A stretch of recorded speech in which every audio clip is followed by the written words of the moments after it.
Alors bonjour à tous, l'ambiance est un peu particulière. D'habitude mes vidéos sont toujours faites dans la lumière. Bon, il y a de la lumière aussi, mais en fait aujourd'hui je vais vous raconter trois histoires. Trois histoires qui sont assez flippantes, voilà, terrifiantes. La première histoire, elle n'est pas vraiment flippante, c'est plus une histoire qui enfin, je vous raconterai à la fin. En fait, c'est l'histoire de deux femmes qui vivent dans le même appartement. L'une s'appelle Laurie, qui a 20 ans, et l'autre, c'est sa mère, qui s'appelle Sandrine, et qui a 55 ans.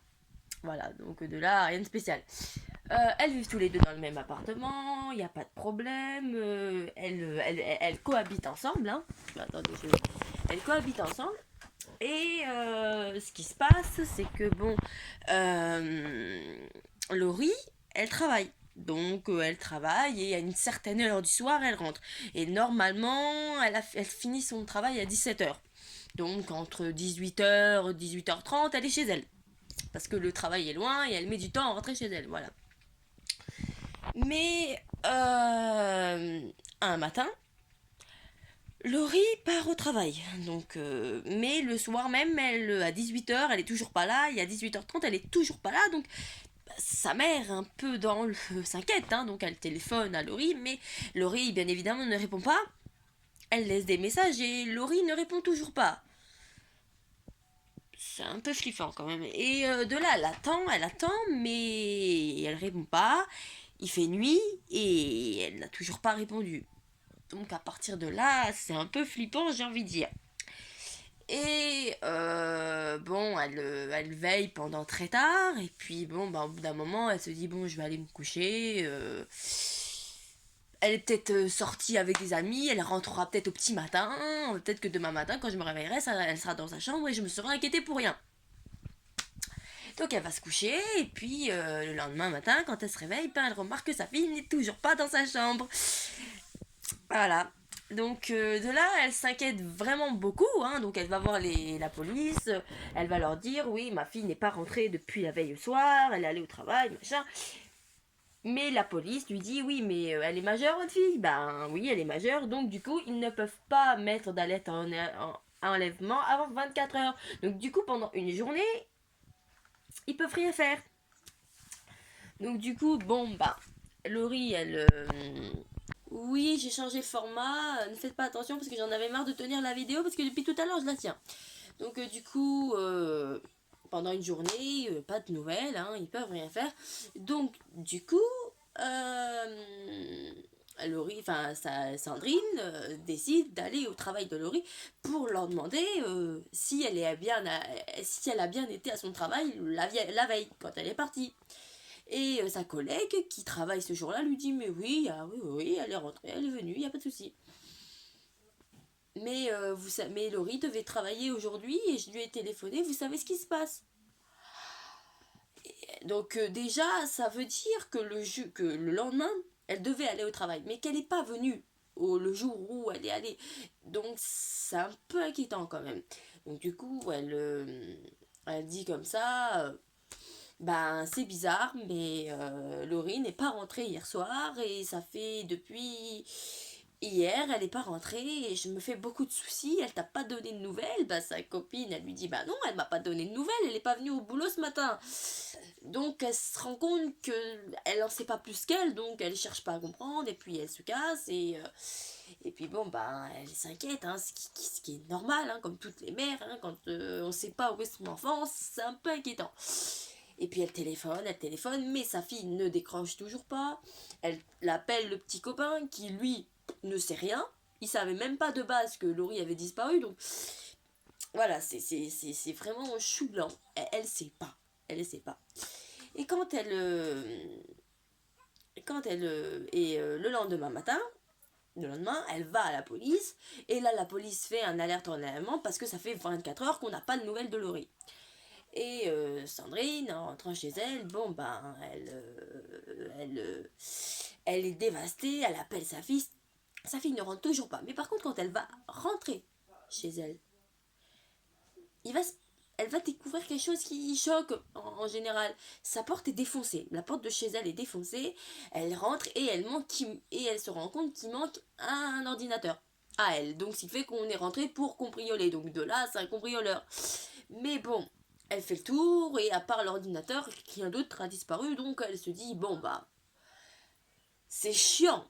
Mais personnellement, si ta fille disparaît, tu vas penser plus à ta fille que au vol de ton ordinateur, ce qui est normal. Et donc du coup, bon, elle fait pas attention, mais elle remarque quand même que c'est l'ordinateur de sa fille qui a disparu. Parce que de base, il y avait deux ordinateurs, son ordinateur à elle et l'ordinateur de sa fille. Et en fait, c'est son ordinateur à elle qui a disparu, donc c'est un peu... voilà. Elle trouve ça bizarre, mais elle cherche pas plus à en savoir. Elle, tout ce qu'elle veut savoir, c'est où est sa fille et pourquoi elle n'est pas rentrée. Et puis les jours passent. Les jours passent et Laurie ne donne toujours pas de nouvelles, les recherches ne donnent rien, c'est vraiment chou blanc. Sa mère, elle est dévastée, mais au bout de 2 semaines, une odeur assez désagréable est dans l'appartement. Donc bon, bah comme tout le monde, elle ouvre les fenêtres, elle ouvre les fenêtres en croyant que ça sent un peu que c'est l'odeur du renfermé, mais elle a beau ouvrir les fenêtres, l'odeur ne disparaît pas. Et elle se dit mais c'est pas possible, d'où ça vient.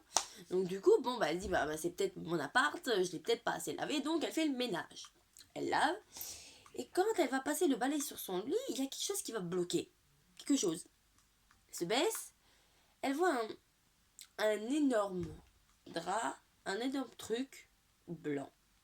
Donc c'est quelque chose qui est enrôlé dans le truc blanc. Donc, avec logique, elle va toucher. Et quand elle va toucher, elle va se rendre compte que c'est un corps. Un corps humain, voilà. Donc de là, elle décide quand même de le sortir et de enlever le drap pour voir c'est qui, parce que, bah voilà. Et le pire de tout, c'est que c'est sa fille. Et là, elle se rend compte de deux choses. De une, que l'odeur qui était là depuis un certain temps, c'était le corps de sa fille, en état de décomposition, on peut dire. Et que en plus de ça, si cette odeur est là, c'est que c'est que sa fille est morte. Sa fille est morte. Donc de là, c'est horrible. Hein, et donc de là, bon, ben, elle a rien, elle appelle la police vient chercher le corps, machin. Mais et là, et là, il y a un déclic dans sa tête qui se passe. Elle se dit, mais alors, la personne, le cambrioleur qui est venu, eh ben, c'était le meurtrier de ma fille. Et peut-être que si elle s'en était peut-être préoccupée et qu'elle avait peut-être essayé de savoir qui avait cambriolé son appart, elle aurait coffré la personne qui a tué sa fille. Donc vous imaginez un peu le tueur à quel point il est complètement à quel point il est complètement fou quoi, c'est n'importe quoi, il tue la meuf et après il va chez là où elle habite, il planque le cadavre de la meuf sous le lit de sa mère, hein, sous le lit de sa mère, et après il prend l'ordinateur et il se casse comme ça, normal. Et, donc j'avoue que l'histoire elle est un peu chelou quand même, hein, mais c'est et le pire de tout, c'est de se dire que pendant tout ce temps, sa fille, elle était sous le lit et que sa mère, elle s'en est pas rendu compte une seconde. Ça, c'est vraiment le truc qui fait flipper. Elle s'en est même pas rendu compte. C'est flippant. Ouais. Et donc, du coup, bon, ben, voilà, quoi, l'histoire finit là. Et puis bon, des années plus tard, ils ont fini par retrouver le criminel. Il en a enduré pour, je crois qu'il en a enduré pour, 10 ans de prison. 10 ans de prison pour avoir tué cette fille. Voilà, donc fin de la première histoire. Donc voilà. Donc, mais c'est vrai que c'est là où l'histoire est flippante, c'est de se dire que la meuf, elle était sous le lit et que sa mère, elle s'en rendait pas compte, alors que le cadavre de sa fille, il était juste en dessous de là où elle dormait. Vous imaginez un peu le truc, quoi. C'est vraiment glauque. Donc, deuxième histoire. Donc la deuxième histoire, là, c'est une histoire qui fait un peu plus flipper, je dois le dire. Donc la deuxième histoire, en fait, c'est l'histoire de jeunes gens, hein, qui sont amoureux, hein, qui vivent leur vie comme pas de soucis. Mais ces deux gens, ils habitent en colocation avec une de leurs meilleures amies, donc voilà, hein, n'allez pas vous faire d'illusions. Et donc du coup, tout se passe bien, ils habitent tous les trois dans le même appart, pas de soucis, bon voilà. Et un jour, il y a il y a la copine du mec, parce qu'il y a deux mecs, enfin, il y a un mec et deux filles, une qui est la copine de. Voilà, et cette fille s'appelle Olivia. Donc, Olivia a un accident et elle va mourir dans cet accident. Donc, bon, bah, la meilleure amie d'Olivia est dévastée, le copain, c'est pareil, voilà. Et et donc le jour, le lendemain du décès de cette fameuse Olivia, le mec entend son téléphone sonner et à la stupéfaction, quand il y a ce qui s'affiche, le prénom qui s'affiche sur le téléphone, c'est Olivia. Donc ça fait peur, quoi. Vous vous imaginez, vous savez que la personne elle est crevée, machin et tout, et vous recevez un appel de cette personne. C'est chelou. Donc, par pure interrogation, il va répondre pour savoir, pour comprendre. Mais au bout du fil, il n'y a personne. C'est juste. Il n'y a personne. Elle croit. Il croit entendre une respiration, mais il n'est pas sûr. Donc il en parle à la coloc, à la meilleure amie, enfin à son meilleur ami, à sa meilleure amie, en lui disant voilà, Olivia, j'ai reçu, c'est quoi? Et il lui montre la preuve. Donc même sa copine, même son amie, elle ne comprend pas, elle dit mais qu'est-ce qui se passe? C'est pas normal. La nuit suivante, ça refait la même chose, sauf que c'est sur le portable de la meilleure amie à Olivia que ça se passe. Olivia, elle aussi, elle comprend pas. Elle dit, mais pourquoi? Et puis, elle en parle aussi à son copain, mais qu'est-ce qui se passe? Mais c'est vrai que c'est chelou. Ta meilleure amie, elle crève et tu reçois un appel de cette meilleure amie. Mais alors que cette meilleure amie, elle est morte, elle peut plus téléphoner. Enfin, ça, c'est logique, hein.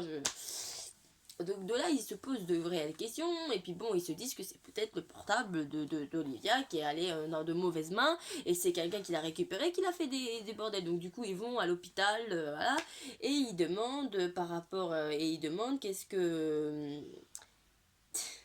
Et ils demandent où ils ont mis le portable d'Olivia, et là ils leur disent oui, le portable d'Olivia c'est nous qui l'avons, mais je vous préviens, il est cassé, donc il n'y a pas de... Il est cassé, comment ça il est cassé?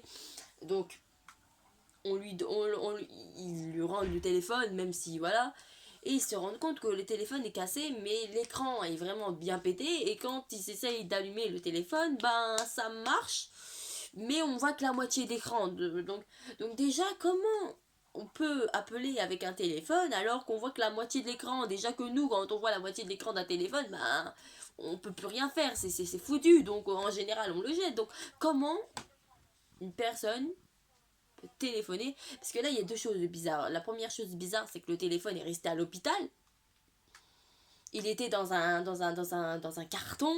Donc, qui, à l'hôpital, aurait eu cette illumination de prendre le téléphone et d'appeler? Et ce qui est bizarre, c'est que le téléphone est pété. Donc, qui a pu réussir à faire marcher le téléphone alors qu'on voit que la moitié d'écran? C'est vraiment... Voilà, quoi. C'est vraiment bizarre. Mais bon, ils décident de prendre le téléphone, comme ça, ils se disent, bon, bah, c'est pas grave, c'est peut-être nous, hein, donc on garde le téléphone, voilà. Et j'aurais fait pareil à leur place, hein, donc ils gardent le téléphone. Mais les nuits qui suivent, ça rappelle. Et puis à chaque fois qu'ils répondent, c'est toujours pareil, c'est une sorte de respiration, mais il n'y a personne qui répond. Donc, et c'est ça qui est bizarre, c'est qu'en plus, au moment où où l'appel est reçu, il regarde le téléphone d'Olivia et il se passe rien, le téléphone est toujours cassé, il reste toujours au même endroit, mais qu'est-ce qui se passe? Donc de là, ils se disent, bon, c'est peut-être quelqu'un qui a un autre numéro, qui a peut-être le numéro identique, et que c'est peut-être pour ça que le numéro, il s'affiche. C'est pas vraiment possible, mais pourquoi pas? Mais non, ça ne donne rien, donc de là, ils s'inquiètent vraiment, et ils se disent, mais c'est pas normal. Qui appelle? C'est pas vrai. Donc quand ils appellent, une nuit, le copain il pète un câble et dit, bon bah celui qui fait ça, arrêtez vos conneries, j'en ai marre, c'est bon. Et c'est pas. Et à ce moment-là, ce qui se passe, c'est vraiment. C'est vraiment flippant. Ils entendent une. Enfin, le mec qui entend une voix qui n'est pas la voix d'Olivia, mais c'est une voix un peu space, hein, et cette voix dit c'est moi. Donc de là, lui, qu'est-ce que la réaction que le mec a eu, il a eu peur, il a raccroché, et puis voilà, il a plu, donc voilà. Je pense qu'on aurait tous réagi comme ça, hein, une voix bizarre qui vous dit c'est moi, c'est chelou. Donc du coup, les coups de téléphone s'enchaînent, et à chaque fois qu'il répond, c'est toujours des respirations, et il lui dit comme ça, et puis un jour c'est la meilleure amie qui pète un câble et qui va répondre et qui va dire ouais bah je sais pas c'est qui fait ça mais franchement c'est nul, arrêtez, ça c'est pas drôle. Et là il y a encore cette même voix qui dit à Olivia, dis-lui que je l'aime. C'est chelou quand même, hein, voilà. Alors Olivia, elle va pas avoir la même, elle va avoir des couilles, et au lieu de raccrocher, elle va essayer de comprendre et elle va dire à cette voix bizarre, à qui, et qui es-tu? Et là la voix répond quelque chose de vraiment flippant et elle dit Olivia. Alors de là, elle dit mais c'est pas possible, Olivia est morte, machin, on t'a vu dans le cercueil, t'es morte, machin. Et à ce moment-là, ça raccroche. Donc, bon, bah, je dis, bon, bah. Mais cette histoire-là, ça la travaille. Elle va pas en parler à son copain, parce que. Au copain d'Olivia, parce que il a peur que. Enfin, elle a peur qu'il la prenne pour une folle, et je pense que c'est compréhensible, on aurait tous eu la même réaction. Et puis bon, elle décide de pas en parler, mais un soir, le copain ne va plus avoir de coup de téléphone d'Olivia, mais la meilleure amie, elle va toujours en avoir, et elle répond plus parce elle veut plus répondre, elle a trop peur, mais ça s'enchaîne toutes les nuits, donc il y a bien une nuit, elle finit par répondre, et elle entend cette fameuse respiration, et elle dit un truc qui a l'air vraiment que même moi j'aurais pas dit, mais après elle dit Olivia, c'est toi? Et cette étrange voix dit oui. Alors de là, c'est vrai que c'est vachement flippant, parce que bon, tu parles à quelqu'un qui n'est plus de ce monde. Donc c'est quand même vachement flippant de savoir. Et puis ça, voilà, c'est quand même, voilà. Et elle lui dit mais comment tu fais pour me téléphoner? On a ton téléphone, machin. La voix étrange ne répond pas. C'est toujours la respiration, mais la voix ne répond pas. Donc elle va décider de poser une nouvelle question, et elle lui pose comme ça, tu comment tu te sens? Et la voix bizarre lui répond pas bien. Et bam, ça raccroche encore. Donc de là, bon, elle cherche pas à comprendre, hein, elle pose le téléphone et puis elle n'en parle toujours pas au mec, parce qu'elle a pas envie que, voilà, parce que elle est certaine que le mec ne la croirait pas, hein, à notre place, enfin à sa place on aurait tous fait pareil. Et les appels s'enchaînent, et à chaque nuit elle arrive à avoir des petites brides de conversation, et quand elle va bien réfléchir, elle va se rendre compte qu'en fait toutes ces petites choses qu'elle a dit à chaque fois, toutes ces petites choses qu'elle a dit, ça fait un message. Et au final, ça fait ce message-là. Oui, je suis Olivia. Dis-lui que je l'aime. Je voudrais lui parler, mais je n'y arrive pas. Donc tout ça, tout ce truc, c'est des petites choses qu'elle a répondu à des questions. Et quand Olivia fait, arrive, quand l'amie d'Olivia arrive à faire quelque chose de cette conversation, elle comprend pas. Et elle-même, elle se dit, mais je dois commencer à devenir folle, c'est pas possible. Comment mon amie morte peut téléphoner alors qu'on a son téléphone, machin, comment c'est possible? Et donc de là, elle s'inquiète, elle va voir un psy, et voilà, hein, mais elle n'ose pas parler de ça. Elle n'ose pas parler de cette histoire parce que cette histoire, ça la fait réellement flipper déjà elle. Et elle se dit que si elle le dit à son ami, ça va être encore pire. Surtout qu'en plus, lui, c'était le mec de cette fille. Donc imaginez, votre copine, elle crève et vous avez encore et vous vous rendez compte que cette personne veut vous parler alors que de base elle est morte. Ça n'a aucun sens, mais c'est vraiment bizarre. Et donc de là, bon, elle se dit, bon, bah, c'est pas grave, bon, j'espère que ça va s'arrêter, machin. Et elle finit par supprimer le numéro d'Olivia en disant que ça va se terminer. Mais à chaque fois, ce truc rappelle. Et là, c'est même. Et vu qu'elle a supprimé le numéro, ça appelle toujours, mais en numéro inconnu. Mais quand elle regarde le numéro, elle se rend compte que c'est bien le numéro de cette Olivia qui continue à appeler. Et elle décide de plus répondre parce elle a peur et elle dit c'est peut-être ma folie, faut que j'arrête. Mais ça appelle, ça appelle, ça appelle, ça appelle, ça appelle. L'amie commence vraiment à devenir dingue, elle en a marre, elle se demande pourquoi ce putain de téléphone ne fait que sonner et pourquoi ce numéro l'appelle à chaque fois, tout le temps. Alors, elle comprend pas. Et donc de là, elle trouve ça vraiment bizarre, elle dit mais comment ça se fait, comment c'est possible, machin. Et un soir, elle décide d'aller raconter la vérité à son amie, mais tout en ayant peur, parce qu'elle a peur. Hein.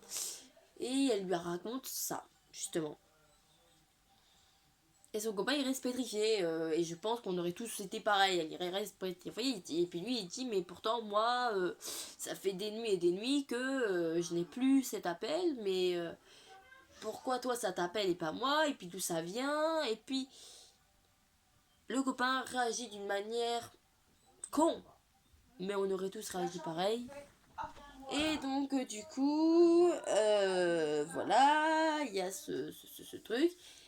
Et puis cet ami va réagir d'une façon très dure, mais qui est logique. Et il va lui dire, arrête, c'est pas drôle. On aurait tous réagi pareil, mais elle lui dit, mais je te jure, c'est pas une blague. Je te jure, c'est pas une blague, elle m'a vraiment téléphoné et à chaque fois, elle me répondait. Je lui posais une question, elle répondait à un truc et quand j'ai bien réfléchi, ça faisait un message pour toi. Et elle lui dit le message, mais ce mec s'énerve et lui dit, mais arrête, elle est morte, ça suffit, c'est bon.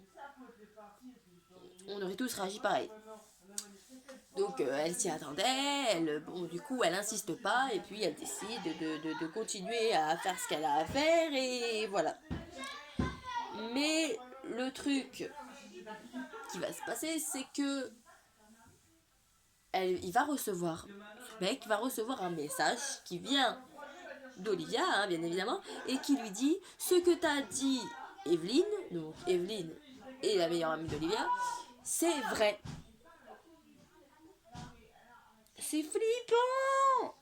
Donc du coup, de là, lui, il veut pas répondre, il comprend pas, et puis il décide d'une seule chose, c'est de supprimer Olivia dans ses contacts, mais ça sert à rien, parce que de toute façon, voilà quoi. Et il continue à avoir des messages de cette fameuse Olivia qui lui dit, mais c'est moi, réponds-moi, réponds-moi, réponds-moi. De là, qu'est-ce que tu veux, qu'est-ce que tu veux faire? Donc du coup, il finit par répondre et il dit c'est qui? Et là, il y a un message, un très beau message, je trouve, qui vient d'Olivia, qui dit c'est moi, Olivia. je voulais juste te dire au revoir avant de partir. Et depuis ce jour-là, ni la meilleure amie d'Olivia, ni son copain n'a plus jamais eu de coup de téléphone ou de message de cette fameuse Olivia. Et bien évidemment, dans la logique, on se dit que c'est peut-être juste Olivia qui cherchait, l'esprit d'Olivia qui cherchait à rentrer en contact avec son copain pour lui dire qu'il l'aimait, enfin qu'elle l'aimait et qu'elle voulait partir en paix. Et que maintenant elle est au paradis. Bon, je vous rassure, cette histoire a été inventée, ça s'est jamais passé, mais elle fait vachement flipper quand même, je trouve. Donc, troisième histoire. La troisième histoire. Dès que j'ai fini ma caméra. Excusez-moi, il y a eu quelques perturbations. Donc, la troisième histoire, c'est une histoire aussi qui fait vachement flipper. Hein. En fait, l'histoire qui va suivre, en fait, c'est l'histoire d'une femme qui emménage, qui va garder l'appartement de sa tante qui est gravement malade. Donc du coup, elle garde l'appartement elle va dans cet appartement et elle va y dormir pendant 3 semaines parce que pendant 3 semaines, sa tante était auto-hospitalisée et elle garde l'appartement de cette fameuse tante et donc elle nettoie, elle fait tout ce qu'elle voilà. Et le lendemain de l'emménagement dans cet appartement, elle va se sentir épiée, regardée. Elle est pas à l'aise dans l'appartement. Elle est pas à l'aise dans l'appartement. Elle a toujours l'impression qu'il y a quelqu'un derrière elle. Elle a l'impression qu'il y a toujours quelqu'un qui la regarde. Et ça la met mal à l'aise.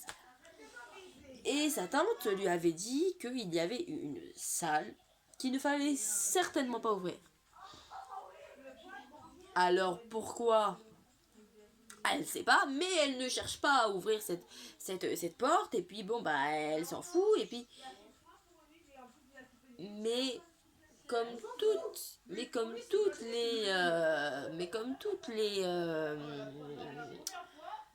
personnes, cette fille elle est un peu curieuse, donc elle décide de prendre la clé de cette fameuse pièce et de l'ouvrir pour voir ce qui se passe.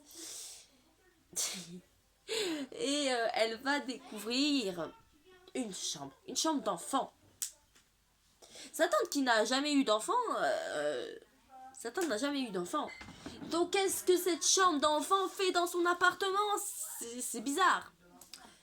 Mais elle décide de pas en parler à sa tante vu que de base elle était même pas censée ouvrir elle était même pas censée ouvrir la pièce. Donc elle décide de pas en parler à sa tante et puis de laisser de ne pas en parler. Mais ça la travaille quand même. Et donc elle décide quand même de rentrer dans cette chambre et puis de regarder ce qu'il y a dedans. Donc dedans il n'y a rien d'exceptionnel à part de lit superposé et une armoire. Et le reste c'est que des jouets, des trucs. Donc du coup elle va ouvrir les armoires, elle va regarder et dans une des armoires elle va découvrir des photos. Plein de photos. Et c'est les photos de 2 enfants qui ont l'air assez... de 2 enfants. Donc de là, c'est bizarre, hein, mais elle décide de ne pas en savoir plus, et puis voilà, c'est pas grave, et puis voilà. Et quand elle va fermer cette porte, et la nuit, elle va entendre des bruits qui se passent dans cette fameuse pièce. Et elle comprend pas parce que cette pièce est fermée, donc qui aurait pu entrer ? Surtout que l'immeuble où se trouve sa tante, c'est un immeuble de 2 étages, donc ça peut pas, c'est pas quelqu'un qui a pu rentrer, parce que comment voulez-vous que quelqu'un rentre à part que la personne vole, mais vu que personne ne peut voler, c'est pas possible. Donc du coup personne n'a pu rentrer dans cette chambre. Donc c'est quoi ces bruits ? Et puis le pire c'est que c'est toutes les nuits elle entend des bruits chelous dans cette chambre. Des bruits, des bruits, je peux pas vous dire, mais c'est des bruits de choses qui se déplacent, de rires, elle entend des rires de gamins, et elle comprend pas, elle est toute seule dans cette maison, donc comment ça se fait qu'elle entend des bruits alors qu'elle est toute seule ?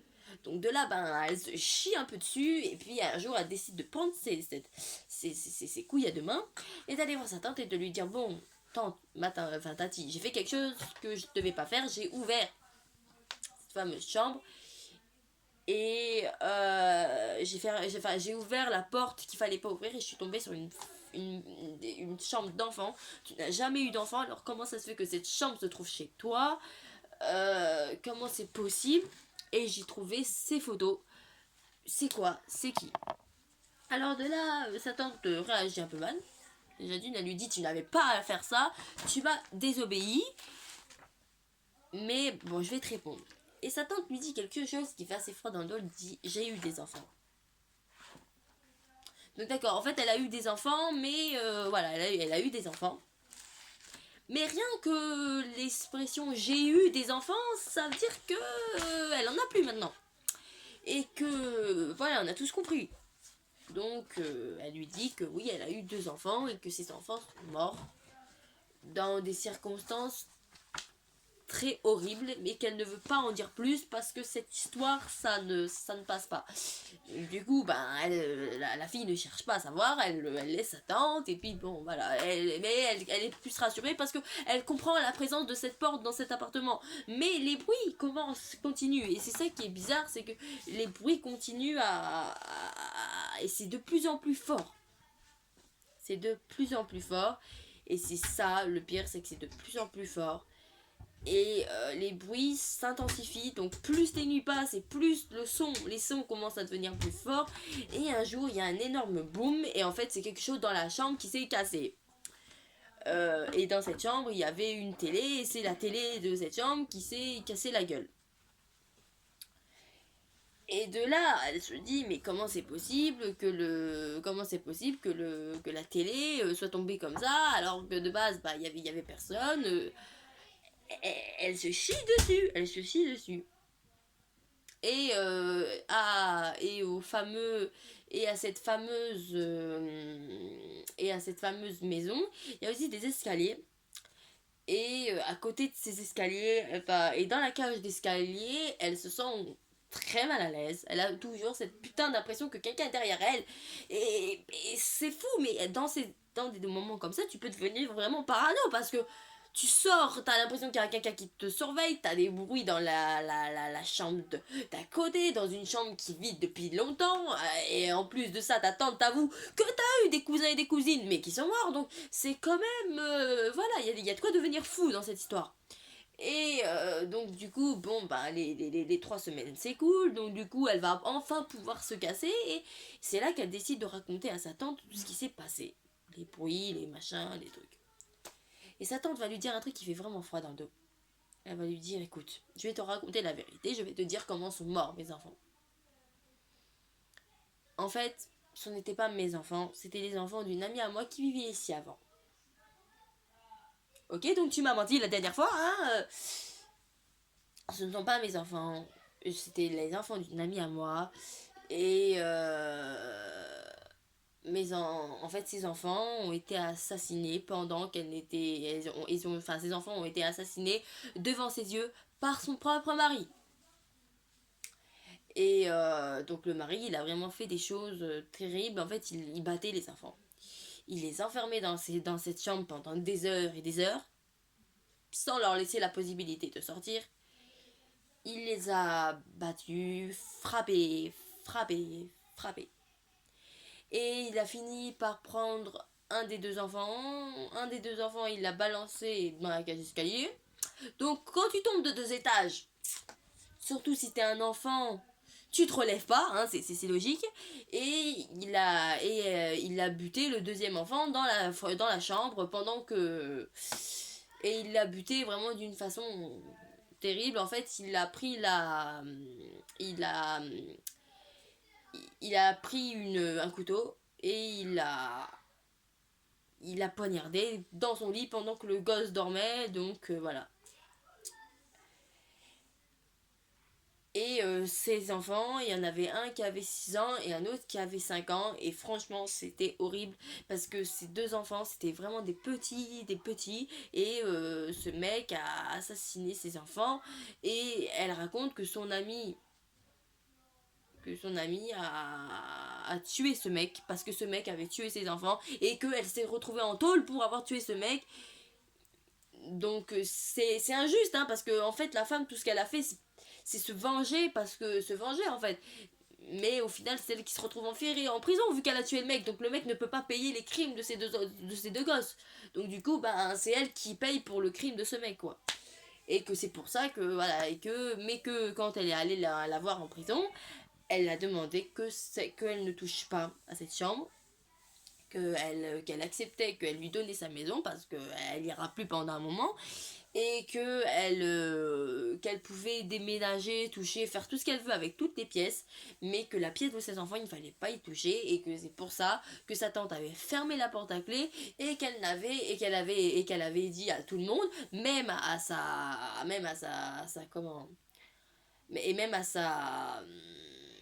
nièce, de ne pas rentrer dans cette pièce, de laisser cette pièce fermée et que personne n'y touche. Et voilà, fin de l'histoire. Donc je vous rassure, ça aussi c'est une histoire inventée, mais par contre la toute première histoire, c'est une histoire vraie. Voilà, voilà.